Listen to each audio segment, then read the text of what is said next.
tidak melindungi orang asli Papua. Jadi jalan jembatan itu bukan yang dituntut oleh orang asli Papua. Orang asli Papua butuh hidup, orang asli Papua butuh lindungi karena mereka tidak merasa terlindungi. Selama 20 tahun ini 217 kasus terjadi, 584 orang dibunuh. Dibunuh itu tidak pernah diproses hukum. Itu yang orang Papua bilang kalau otsus itu di situ indikatornya.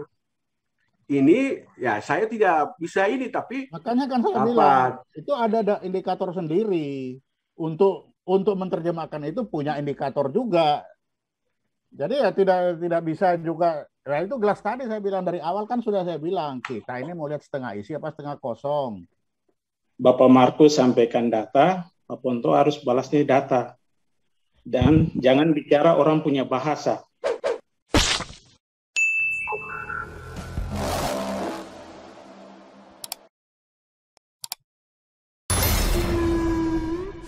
Coba bukan tidak. Ada tolok ukurnya juga, bukan enggak. Jadi tidak bisa ya kita. itu kan supaya kan jelas Pak. Kita kan bicara tentang otsus itu kan ada indikatornya. Saya Dan kira indikator itu yang pemerintah tidak menurut buta, menurut saya tadi itu. Jadi kalau di luar dari nggak itu, bisa juga. ini semua klaim-klaim Iya, yang apa?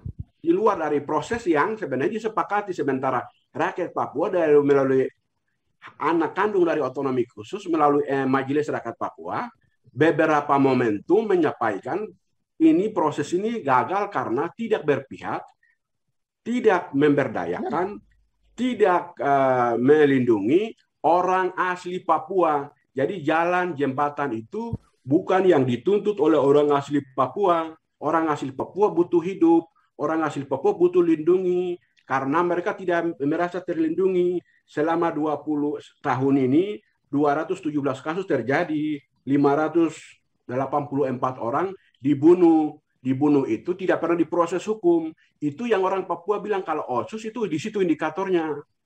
Nah, saya pikir di situ kita harus ada kesepahaman. Kalau di luar dari itu yang bicara itu, ini ya saya tidak bisa ini, tapi Makanya kan saya bilang apa itu ada indikator sendiri untuk menerjemahkan itu punya indikator juga.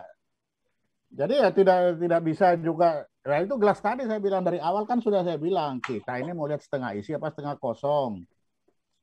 Bapak melihat dari setengah kosong, pemerintah Indonesia melihat dari setengah isi kan. Jadi nggak akan ketemu Pak kalau mau saling klaim. Kalau bicara data, kita balasnya dengan data. Jadi bicara data jangan balas dengan argumen atau opini ataupun pandangan seperti itu. Jadi kalau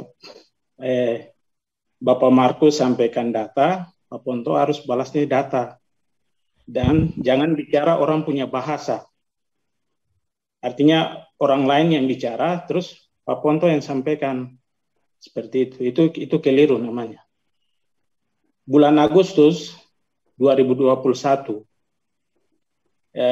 di Tempo sampaikan, menurut rilis Tempo sampaikan bahwa Papua masih termasuk dalam provinsi termiskin di Indonesia. Jadi Bapak mau banggakan Otsus, keberhasilan Otsus itu di mana? Apa yang mau dibanggakan? Sedangkan data hari ini, data bulan Agustus tahun 2021 ini menyatakan Provinsi Papua masih termiskin. Terus apa yang mau dibanggakan dari Otsus itu? Seperti itu. Dan yang punya hak sesuai dengan Undang-Undang Otsus, yang punya hak mengatakan Otsus itu gagal atau tidak adalah MRP, Lembaga Kultur Orang Papua. Dan secara jelas MRP sudah katakan bahwa Otsus itu gagal.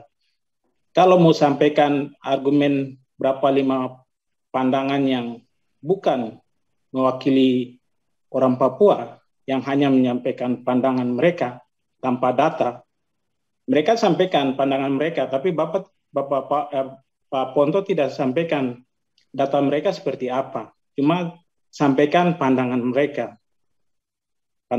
tentang Otsus itu.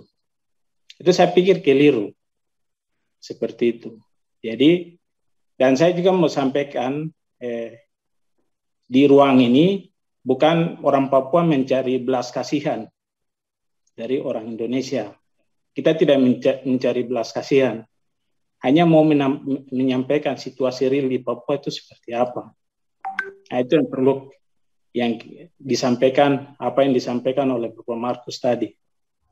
Jadi kami tidak membutuhkan belas kasihan atau apapun itu. Kami hanya menyampaikan sebuah data yang sedang terjadi. Dan Pak Ponto perlu tahu, ada sekitar 7.000 orang yang sudah, orang Papua, asli Papua yang tanda tangan petisi dan menolak tentang otonomi khusus.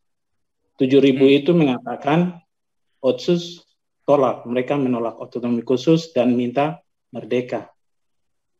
Seperti itu. Dan tapi apa respon daripada pemerintah Indonesia? Pemerintah Indonesia malah mengirim aparat militer terus menutup ruang gerak daripada aspirasi yang ingin disampaikan. Dan satu lagi, Pak Ponto. Pak Ponto mungkin ada mendengar kasus Mas Aris Asa dengan Fathia yang mengatakan di mana Luhut Binsar Panjaitan memiliki saham di Blok Wabu.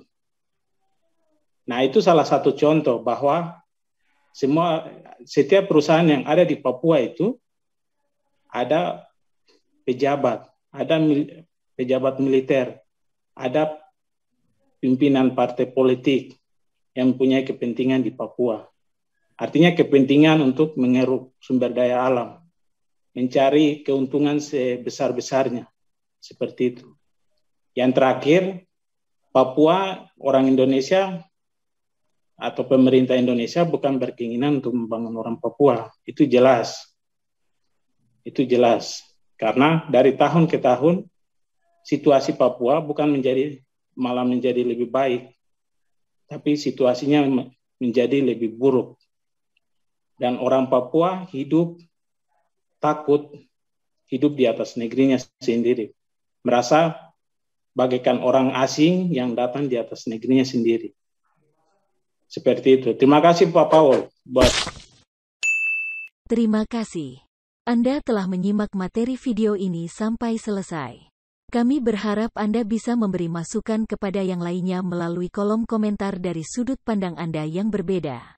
Komentar Anda akan memberikan edukasi atau bahan pertimbangan bagi generasi dalam memahami narasi atau sumber berita yang belum tentu sesuai dengan fakta. Tapi sebaiknya bagi Anda yang belum subscribe, silahkan subscribe terlebih dahulu supaya komentar Anda tidak terbaca spam. Dan bagikan link video ini ke media sosial lainnya supaya teman Anda bisa berbagi pengalaman bersama kita. Terima kasih. Dan enjoy saja bersama Sodron Channel.